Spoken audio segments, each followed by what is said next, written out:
what are the topics that have been in your mind? Because last week I shot around a document with the Mhm. major problems facing entrepreneurs. Right. And I don't know if any of those things fit or if you've had a chance to look at those. I've actually been reading that document today. I was actually looking at that earlier. Where did I have it? Ah, here it is. Market fit, finances, growth. Oop. I think that fits a lot into what I've been doing this last week, which is I have been kind of immersing myself. So I want to become a life coach. I want to become someone who can empower people to change from the inside out. I've changed from the inside out, but I think I've kind of gotten a little bit complacent. Stray hair is right in the middle of my face. Okay, getting that nuisance out of there. So something that I have done recently that has been bad is I kind of got complacent. I was like, well, I did some changing. I did some changing from the inside out. I got healthy and I'm good to go. I want to inspire other people now. People ask me what I did and I can tell them, I can help them now. I'm ready to go. Mhm. But I was so complacent in my own growth. It's almost like I had this inner change that resulted in an outward change, and people only noticed the outward change. And so I attributed that to my inner change without continuing to change my inners. So that ended up being, and that's resulted in like letting outside forces. I had been pretty stable and steady in in myself and where I'm at, my headspace, my ethics. I got pretty steady in that. And not letting other people move that. But then a change happened about 2.5 years ago, right? No, about a year and a half ago. A huge change happened, a shift in my life that just rocked me to the core. And I kind of have been letting it affect me and almost having me backtrack on my growth. And so as I've been looking into becoming a life coach, there's a lot of research that I've been putting into it. One, I read the book called The Power of Habit. I read that in about a day and a half. And currently I'm working my way through the 7 habits of highly successful people, which I feel like is very on point with what entrepreneurs are, the situation that people are running into, entrepreneurs are running into. There's this thing called the realm of influence versus the realm of interest. And I think a lot of entrepreneurs get caught up in the realm of interest. They want to influence all these people and they want to have this influence, this huge influence, but they're not working on where their influence is actually making that difference. They're not focusing, they want to have bigger influence than they're actually using. They're not using the influence they already have. They just want, it's just not good enough for them. And so they try to outreach and get caught up in things that they can't change and they don't have influence over. It's kind of, that also brings into, what else did he say? He also mentioned management versus leadership. And I think that entrepreneurs have this unique situation where they have to be both leaders and managers at times. And I think that that adds its own dynamic and you get caught up in both of those. Hmm. Yeah, I like one of the things that really resonates with me and what you talked about is this realm of interest versus realm of influence. When I work with people, I talk to them about this idea of pull through. It's pushing versus pulling. And I phrase it that way because many times an entrepreneur is interested in a particular topic and they keep working at it, but it isn't achieving results outside of their own, like you talk about, interest. It's Right. like I keep doing stuff, but nobody seems to care. They're Mm-hmm. not paying for it. It's not paying the bills. It doesn't go anywhere beyond me. Whereas pull through is the evidence of it, of influence. So when people keep asking, and when someone puts into or contributes product, services, information, and the people want more, they're Mm-hmm. pulling it, then you know you have influence. And I think one of the and why I kind of think about it that way is one of the biggest evidences of influence is when you say something, does someone else repeat it later? Mm, And if they do, then you have yeah. influence in their life. And likewise, if you have a product or service available and people want it and then tell somebody else about it, you have significant influence in their life. Right. I love that example that he gives in the book. He says a whole bunch of coworkers, they worked for this boss at a successful company, right? And they all would get around together and they would all just talk about this boss. He treated his employees like shiz. Like he degraded them. They were just gophers to him. They just they just kind of, he bossed them around. He was their boss, he bossed them around. He's like, go to this, go to that, go to this. At the meetings, at the company meetings, it would all just be like, um, he would say, he would bark orders, orders, orders, orders. And that's just how that would go. Until one person, he's like, okay, maybe we need a paradigm shift. Maybe I need to change something and focus more on my realm of influence. Because I know that when he asks me to do something, he doesn't just need that. He also needs this, this, and this. And if I just do that, he's still going to get upset with me. But because I know that that's what he needs, I'm going to just, because I can, and I know that that's what would benefit him, I'm just going to go above and beyond just because I can. So he did. And he started doing that. And not only did he give the boss his opinion, but he also said, this is why my opinion, here are the case studies that back that up. Here's my recommendation. Like, here's what's going on. Here's the case studies, and here's my recommendation for a course of action to take. Mhm. So he would go into every single thing that the boss would possibly need. Well, what ended up happening is at the next meeting, the boss would go around and bark orders at everybody. Or he would say his thing to everybody, but then he turned to this one dude. He's like, what do you think? And he was just a grunt worker. Okay. He wasn't a number two. He was just a grunt worker. And that everyone was like, wow. And of course, there was favoritism in the workspace. And he was like, you know what, I can't influence other people's opinions of me, but I can be nice to them anyway. And he started showing up for his coworkers the same way that he showed up for his boss. And before too long, even though he was just a grunt worker, he wasn't any kind of like right-hand man, he was the most trusted person in the company, but like he was the right-hand man of the CEO. And so that ended up being kind of like, with entrepreneurs, I feel like they run into this whole thing where they don't feel like they can influence people because they're trying to influence their realm of interest over their realm of actual influence. And when you actually work on your realm of actual influence, naturally, your influence grows. Your realm of influence grows naturally. If you focus on where you're at, you don't have this like what's it called, this fantastical idea of where you want to influence. That's where you're interested in influencing. But you have to focus on the here and now, and where you're at right now, and where your influence can reach currently. And then as you do that, naturally it grows. It grows beyond where you can even imagine it to grow.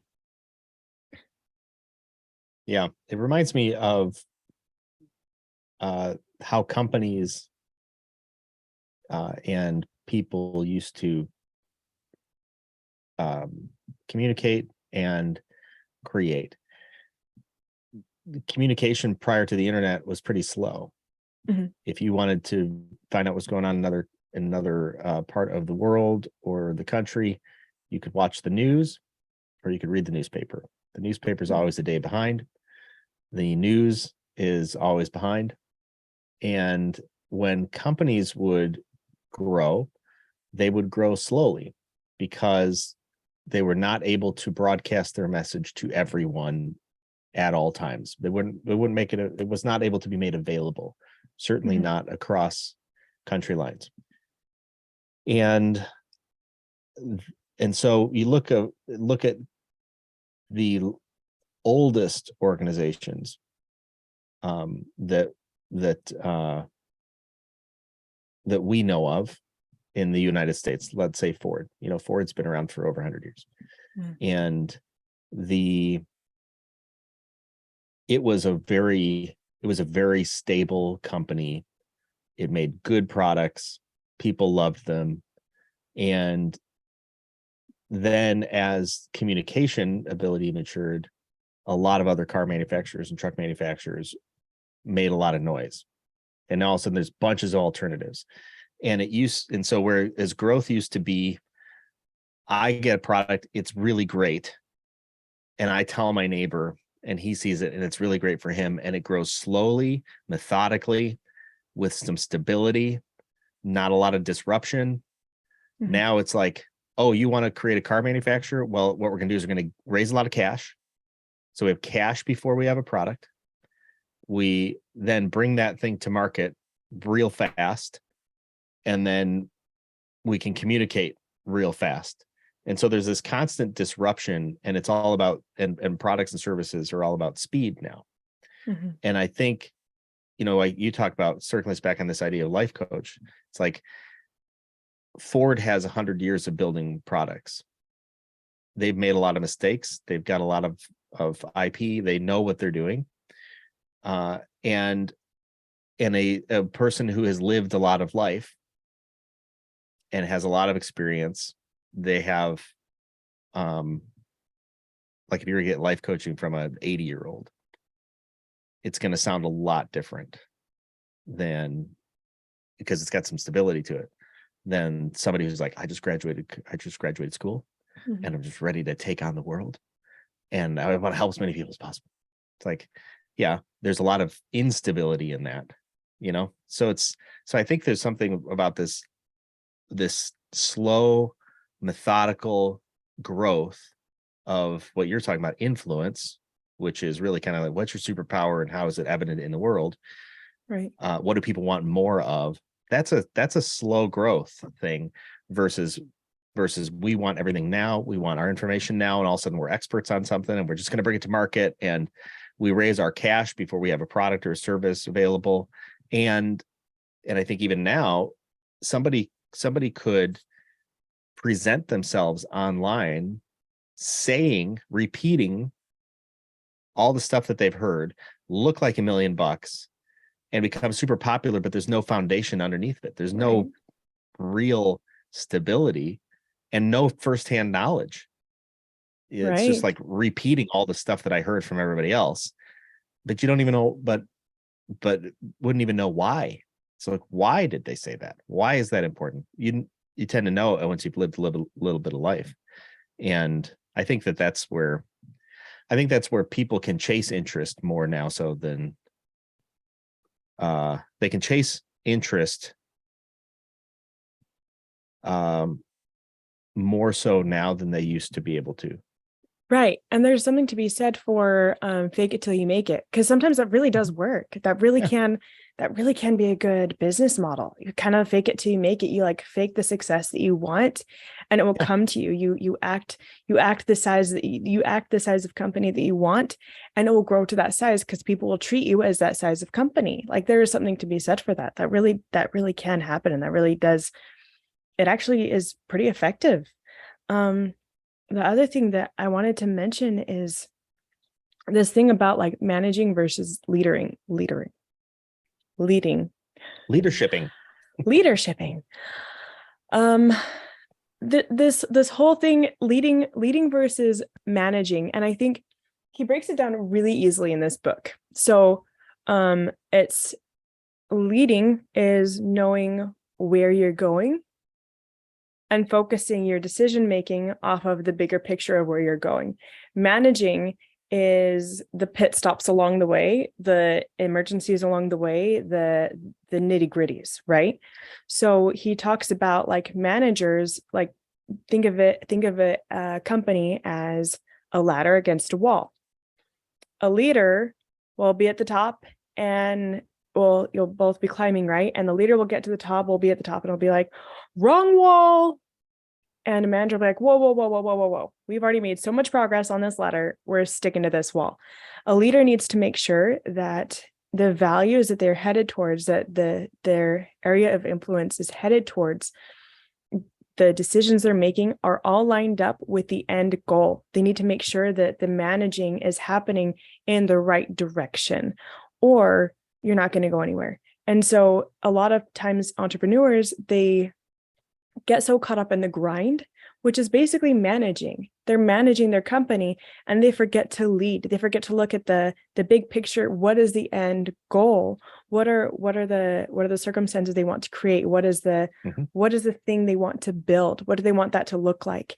They get so caught up in the hustle and the grind that they forget to climb to the top of that ladder to make sure they're actually at the right wall. They're leaning at the right place. They're going towards the right goal, and they're creating the right influence that they want to create. And so a lot of times they hustle. They look back and the success they have has nothing to do with their inner values or the picture they had actually wanted to influence. So I really love that. I think that has everything to do with entrepreneurs nowadays. I think we forget that we need to stop managing and start leading. And we can manage ourselves, obviously, like we can do both, but we need to make sure that we don't sacrifice the leader for the managing. If that makes sense.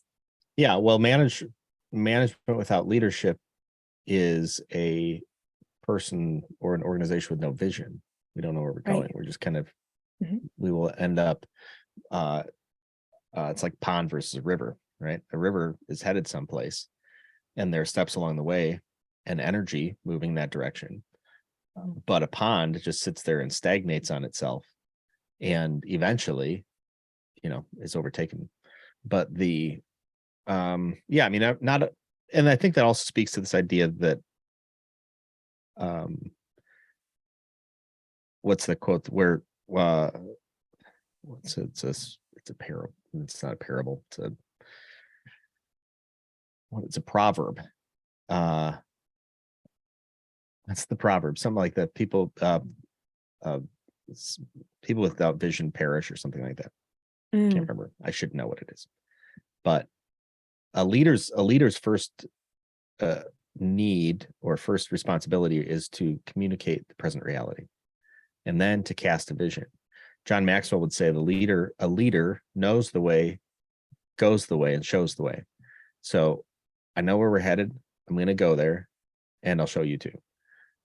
And along those, but like you're talking about, if a person is just off, so I'll look this way. So I rock climb, right? And many times I'll be at the top of a cliff, and I'll be waiting for somebody to come up there.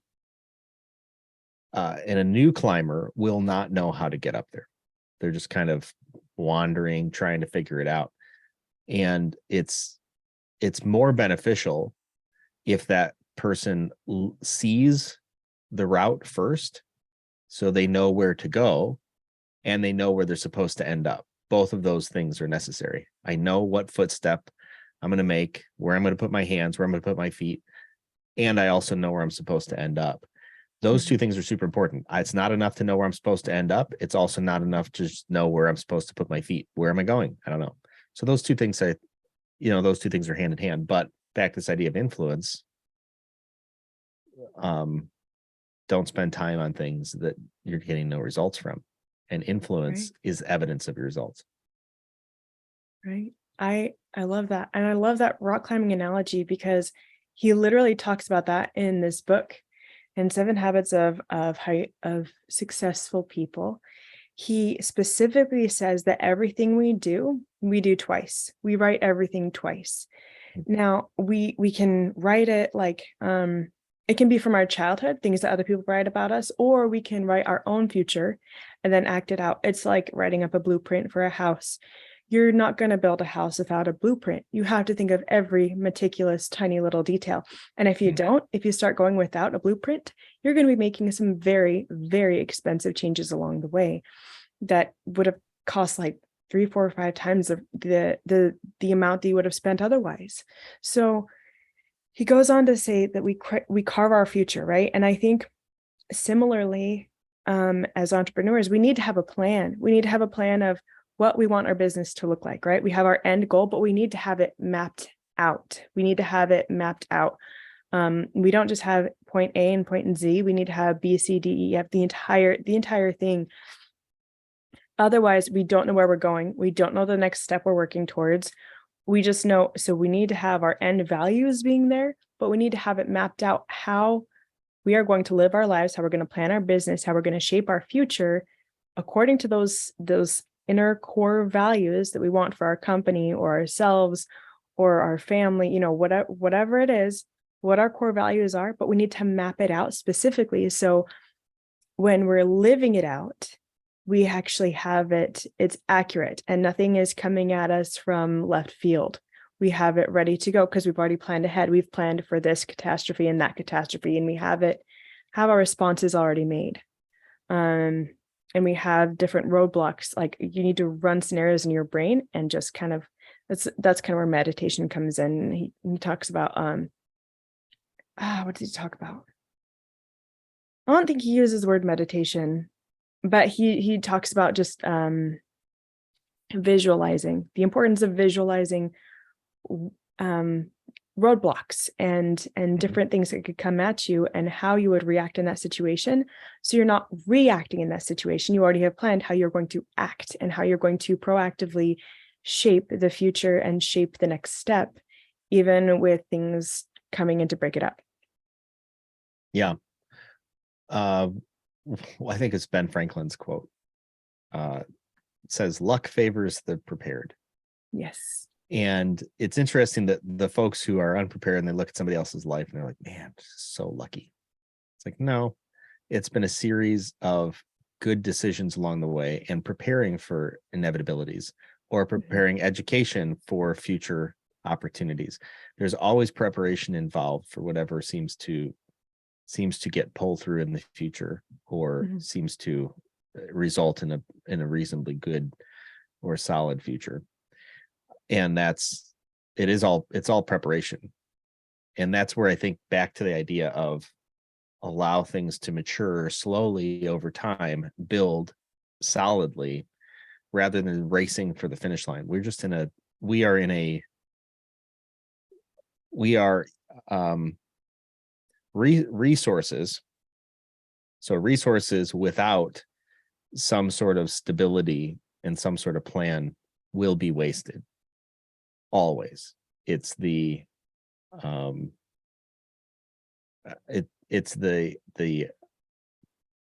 company that goes for raising a bunch of cash and has an IPO and then burns through billions of dollars per quarter and then ends up firing all their staff. It's just like there's no stability there. I mean, even look at Twitter. Twitter was still burning cash. Twitter was going to go out of business. And when Elon Musk bought it for, I think, $44 billion, he could, and he didn't necessarily care about the money. And then he went off and he fired 80% of the staff, and Twitter runs faster. There's been no downtime. Everybody's like, you can't do that. There's going to be all this downtime. He's like, that's not true. Get rid of them. And what he would, and how he would operate is he got a lot of flack for it, but he would go to people and say, hey, what do you do here? How do you contribute? And if they didn't know, then they were gone. Wow. Thousands of people didn't know what they were doing. Where was your contribution? Where was your influence? How did you add stability to this whole thing? And you didn't. That's the answer. You didn't, and you were highly paid for it with your cappuccino machines and free food and all this other stuff. And Elon's like, that's not what we're doing here. You can contribute or you can go. And it's interesting that, Twitter was able to do that because they raised other people's money. It's OPM. That's what the lesson is for companies that want to go, they want to scale quickly. It's always OPM, other people's money. And that enables you to pull in all this cash and you spread the risk around to, thousands or hundreds or tens of thousands or maybe hundreds of thousands of people who all invest. So it doesn't really matter. It's all funny money that you're burning. You're definitely losing billions of dollars per quarter. What company really could do that unless it was other people's money that you're just kind of throwing around? You'd eventually be insolvent. You'd have nothing left. Right. but because you're on the stock market and you're adding all this cash. So it's so it all to, in my mind, and maybe my mind makes it a little bit more complicated, but in my mind, the slow, stable model does build stability. Whereas the fast, we're going to go get this thing, we're just going to make it happen, we're going to raise a bunch of cash, it doesn't necessarily lead to long-term stability. Then longevity. Oh my gosh. Longevity. Yeah. Yeah. I mean, Twitter definitely would have fallen apart had they would have been bought by somebody, because it certainly was not stable the way it was. Now, if that's kind of a macro thing, but if we apply that knowledge or that process or that methodology or that thinking, however you want to look at it, to one's own small venture, the slow, methodical approach can be okay. Like, look for where you're getting the returns, and meanwhile, like you talk about, invest in yourself along the way. It will make you better able to see opportunities tomorrow and better able to take advantage of those opportunities, and over time that will build success. But it's the time and experience factor that builds success, not the quick idea. And I really love what you said about resources that are undelegated get wasted, or unplanned get wasted. What was so Shirley Temple made a lot of money in her career as a child. She made lots and lots and lots and lots and lots. By the time and her dad, he was the one who managed her money. I mean, she made millions. I think it was, I don't remember how many million it was per movie that she did. She was making millions and millions and millions. And of course, like, a lot of that went into, help with the family, or different resources for the family, or, more advertising for her or whatever. But when it came down to it, and it was time, like, her dad was the manager of her account. And when it came down to it, she says, "Okay, Dad, how much is there?" And he says, "I can't tell you where it all went, but I think there's something around 40,000. 40,000 out of millions, literally millions. There's about 40,000." And she said that her dad had always been like bad with money, like he didn't know how to use it. And I think that's a really good template to use for entrepreneurs. Like, if you're not prepared for and don't have a plan, like, you need to make sure everything you do has a purpose. Like how Elon Musk can lay off 80% of the Twitter employees, because everybody has a very specific purpose, and we're not overcrowding it with other stuff. Things get done more efficiently, but also too, you need the preparation and the knowledge going into it, so you don't accidentally waste things. You don't waste your time, your effort, your money, your knowledge. You don't waste any of that, because you plan where it's going to go. You're not going to suddenly lose millions of dollars and have no idea where it went. Yeah. You're going to know where it went. You're going to tell it where to go. It's kind of like, either you're a slave to money or money is a tool. One or the other. You can't have both. You need to, in order to run efficiently, you get rid of the busy noise, and you have to plan ahead and make sure you budget your time, your efforts, your energy, your wisdom, your knowledge, your learning accordingly to the purpose. Well, that goes into the idea of scarcity. I think people are afraid of scarcity, and particularly entrepreneurs who want to, in my opinion, from what I've seen, is that many entrepreneurs just want to be rich. It's like, I want to be rich, want to make a lot of money. And so they rush to make a lot of money, which is a terrible idea. Instead, the scarcity component of operations or thinking, it's a mindset, really. It's not about how much you have, it's about how much you're willing to use. the scarcity component provides clarity. Scarcity can lead to clarity. It doesn't have to. Scarcity, but when resources are scarce, then you have to prioritize how you spend your resources. Mm-hmm. And that's your personal resources, but time is scarce. Like, I have a limited amount of time. What am I going to do now?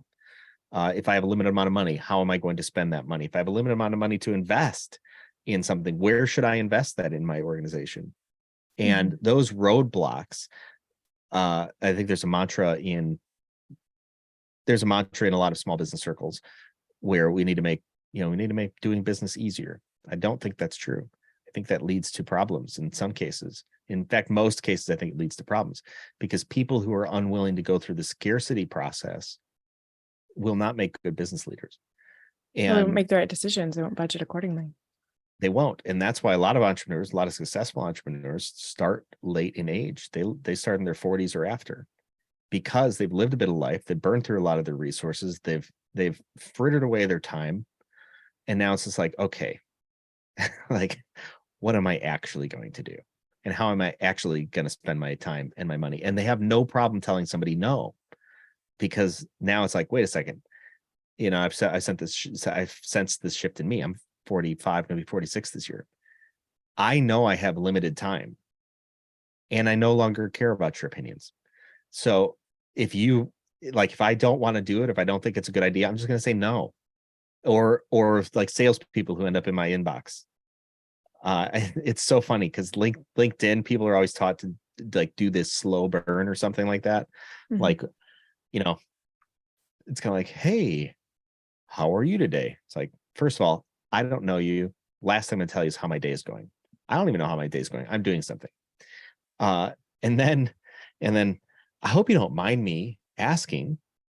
It looks like you're in the, whatever space. I really like your content. Who do you normally work with? And I'm just like, first of all, I've seen a lot of stuff. I know what it is that you do.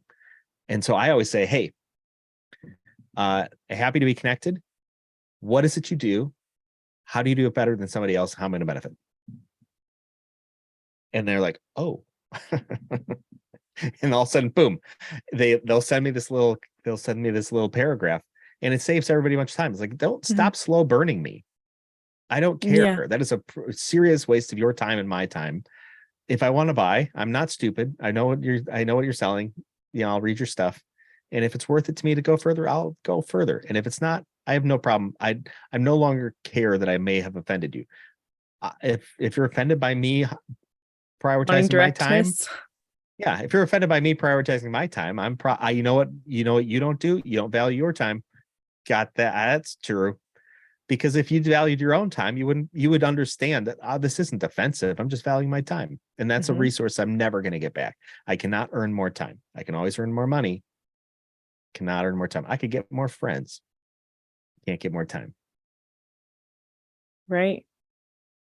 I love that. And that's something too that I feel like today's society is kind of lost on.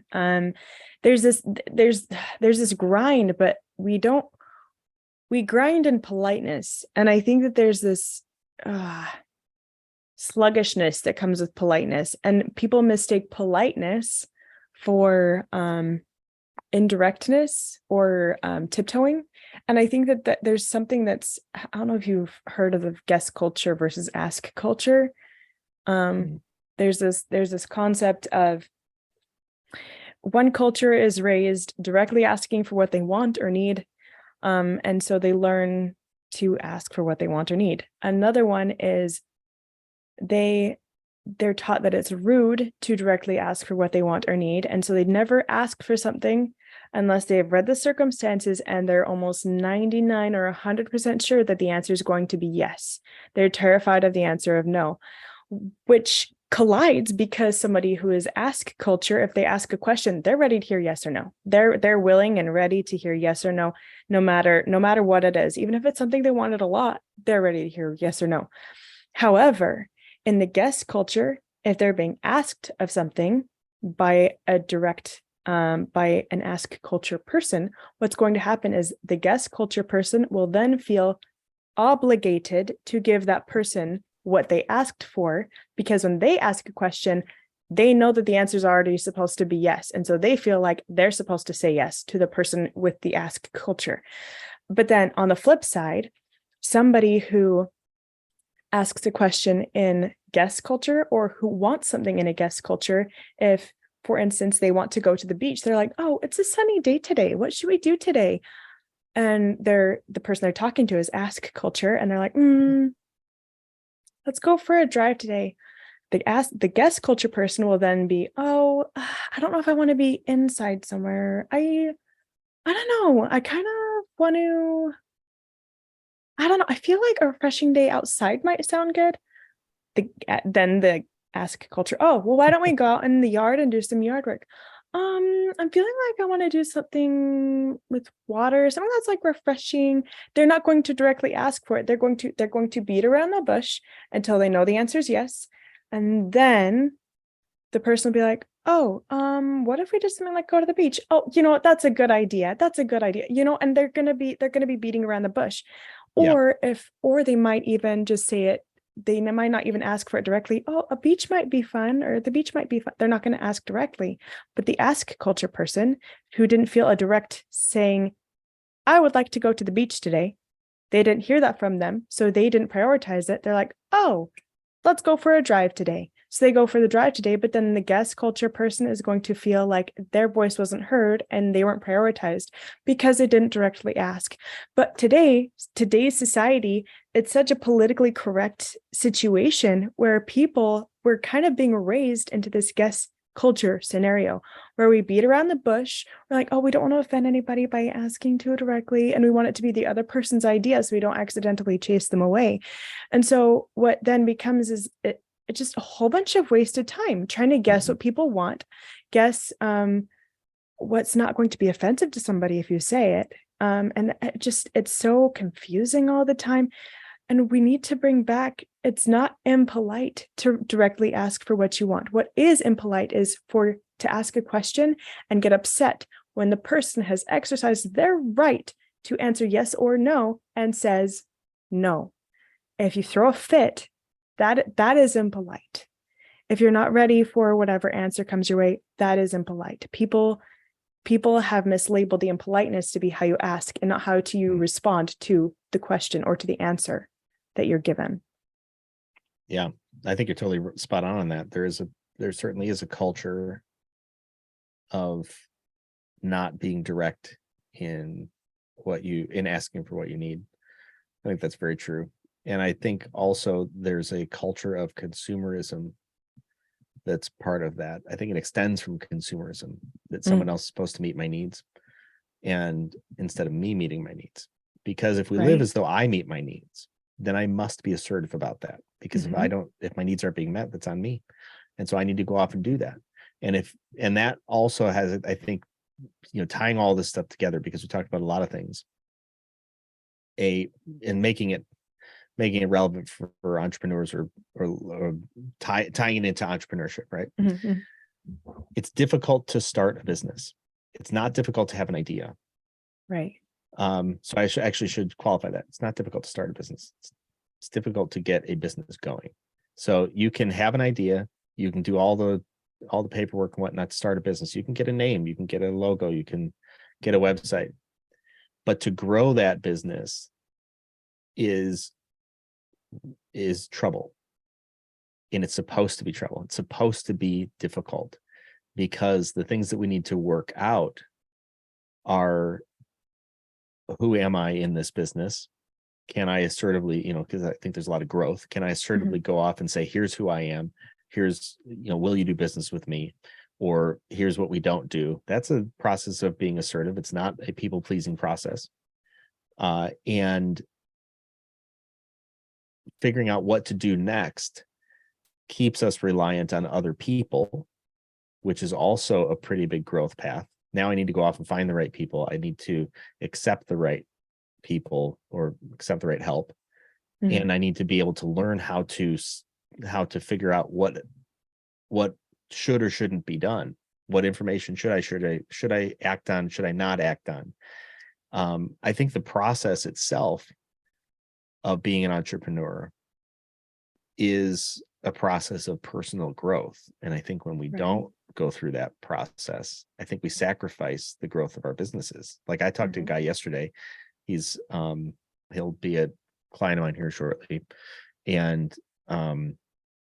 he runs a successful manufacturing shop, and he was doing a lot of business before he quit his other job.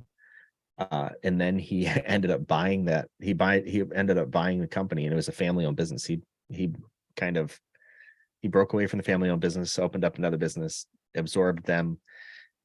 Neat growth story. But one of the things he talks about, he's got ideas, lots and lots of ideas all the time, and writes them all down, and has a tendency to act on them because he can now, because they've got cash and he can do stuff. And he has that energy, go, go, go, go, go. Well, as the organization has scaled, what he's recognized is that go, go, go energy it's his greatest strength. I've got ideas and I can act on them. It's greatest strength, but also his greatest weakness, because he can't run the organization at a much larger size and still be doing that, because nobody else can keep up. Because back to this idea of leadership management, he is miles ahead of everybody else, and he should be as the leader. But when he wants to keep changing things, along the way, when people are just trying to figure out, what I'm supposed to be doing, and I'm doing it this way this week, and then we're going to do it a different way next week, that doesn't work. That's it. You certainly cannot operate a mid-sized business doing that. And if you want to talk about sizes, you can operate into several million, you can operate into millions of dollars, still do that. You can 100% act like that and run millions of dollars through your business. You cannot act like that and run tens of millions of dollars through your business. It's not going to work. You will be jettisoning good people left and right from your business. Well, there won't be consistency. There won't be any retention. You have to have system retention in order to have consistency that people can rely on. Right. So there is that growth path, and it's an internal growth path. And to his credit, and I think this is true of all entrepreneurs, they have to become really good at understanding their own strengths and knowing that strength has a corresponding weakness. You don't get anything for free. You weren't just suddenly blessed with this great strength that didn't cost you anything. Right. There is some cost to it. And running a successful business, growing a successful business, requires balancing these internal things. And I think it's a gift. It's a gift of growth that I don't think you can get. You certainly can't get it, I think, in many other ways. You certainly can't get it by just doing a job. You don't understand the struggles of an entrepreneur until you've had those weights on you. Well, the 7 habits of highly successful people. What I've been reading about today, or listening about today, because it's on Audible, correlates really well with what you're saying. Getting to know yourself and getting to, something that you don't learn this in a company setting. When you're working for somebody else, you don't learn this. But our success is highly determined by our interdependence. So dependent people who are depending on a company or depending on a boss are not going to learn interdependence as well. You can't learn interdependence from dependence, because you're not independent on your own. Because interdependence is when two things are independent, but then they learn to rely on each other in different areas.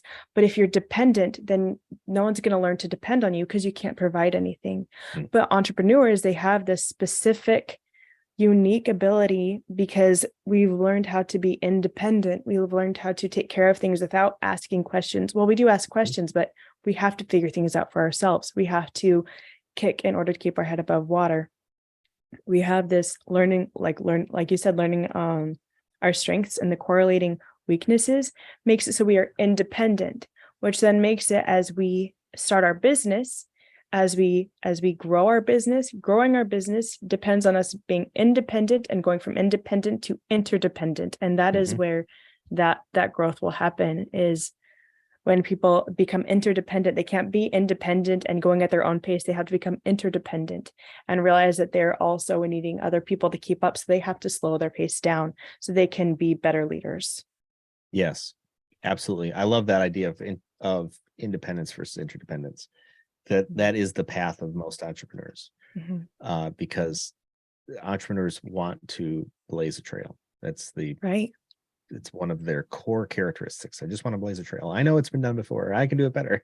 It's like, all right, can you get anybody else to do that with you? That's interdependence. And many times an entrepreneur will look at, and this goes back to the idea of pull through or interest versus influence. They'll continue to blazing the trail when no one else cares. No one's along for their journey, which means you have no influence. You have a lot of interest. It's the business. I just use this example. It's the person who gets into a gym. They want to start a gym because they like to work out. Only you find when you start a gym, you find out no one cares that you like to work out. They care that they like to work out. And in fact, many of them don't even like to work out. They just want the benefits of working out. And so a gym owner that constantly talks about how I work out, but provides no services to his members will not be a gym owner for long, because no one cares. And that's what, well, I've got this great influence or this great interest, as a guy who likes to work out, but I don't have any influence because I need, as that person, they need to focus on what their customer wants. How does their customer respond? What do they need? What benefits do they want? And you can get influence. And that's, I think, where, as you talk about it, what a person wants to provide to the world and can provide, right? I've got an interest in this. I've got skill set in this, and then what other people want. And the benefits and if I can have an overlap, if you threw a Venn diagram on that and they overlap, then you've got something. But with me just off here in space and all the things that I want, that's a cultural problem we have right now. It's all about me. So as the entrepreneur, it's all about me, when in fact it's not. You've got to make that mindset shift. It's all about your customer. It's all about your end user. And it might have nothing at all to do with you. You might hate you might hate what you have to provide to your customer that day, but you got to provide to your customer because it is what it is. Time is the money. If they want a certain service, you gotta give them that service. You gotta listen to your customer. And that's literally how you grow your realm of influence, though, is you have to feed the influence that you do have. And if someone's coming to you for a service, you feed that influence that you have. Yeah. That's how it grows. And it's also, I invest with folks who, my daughter's trying to figure out what she wants to do with her life. She's not even 18, she's 17. And, I think people are pressured with this question at a young age. And the conversation I had with her was, because she was talking about whether she's going to move or what she's going to do for job. And she's afraid, she's afraid she's not going to like her next job as much as she likes her current job. And she right now answers phones and does work at a restaurant. And I said, well, I think that even the question of will I like something necessitates that you must have done it. And there are many, many jobs, and you're only 17. You have no idea. Why are you so scared of hypothesizing whether you're going to like something? You don't even know what these jobs are. You should go off and do them. And if you don't like it, you can change your job. But you can't hypothesize what you're not going to like, having never done it before. And that's where I think people can learn a lot, even as an entrepreneur. It's like, I'm only going to do it this way. It's like, yeah, but you've never done it before. So go do something and then change it and go where your customer wants you to go. Go where you get influence and drop where you don't. And you might find that you liked that more than what you thought, back to this idea of interest. You might find that you grow your interest in certain areas. Don't let your interest be static either. Right. I saw it was a TikTok video that I saw on Facebook that goes along with what you and your daughter are dealing with right now. She's worried about wasting time. I think that there's this the TikTok said, like, why is it so hard to find someone to date nowadays? And like the single person, like, oh, woe is me, whatever.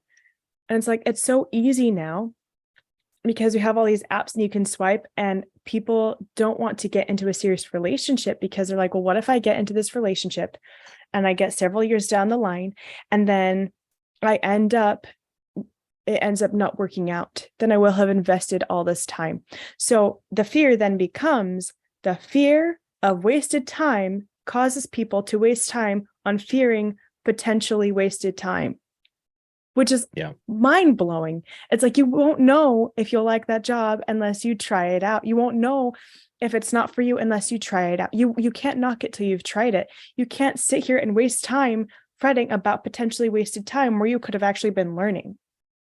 Nothing is wasted time if you're learning something new. That is not wasted time. If you're learning a new circumstance that you wouldn't have otherwise known how to navigate, that's not wasted time. If you learned how to love somebody who is hard to love, that is not wasted time. That is growing your patience. There's no wasted time if you're willing to put yourself out there and try new experiences. And that's where I feel like entrepreneurs, yes, we need to plan ahead, right? But we need to pick a direction and go with it. And you know what? We can crash and burn and fail, but you know what? It will not be wasted time. It won't be wasted energy. It won't be a wasted company. We will have learned what we need to do differently for next time and get back up and keep on going. Yeah, I love it. I think Jeff Bezos talks about the idea of when you have 80% of the answer, when you have 80% of what you need to make a decision, make the decision. Mm-hmm. Stop looking for the last, don't squeeze the last bit of that juice out of that lemon. It's not worth it. You're not going to find it. And yeah, exactly. So do something. Mm-hmm. And I think that's a good way to end this this particular Tuesday weekly business mentoring. Choose a direction and go for it. Go for it. It's not wasted time. Just do it. It's not. All right. Thanks for joining us, guys. If you've got questions that you want to mull over in the weekly business mentoring, or if you want to join us, go ahead and click the link in the event and join our Zoom call. We'll be happy to have you.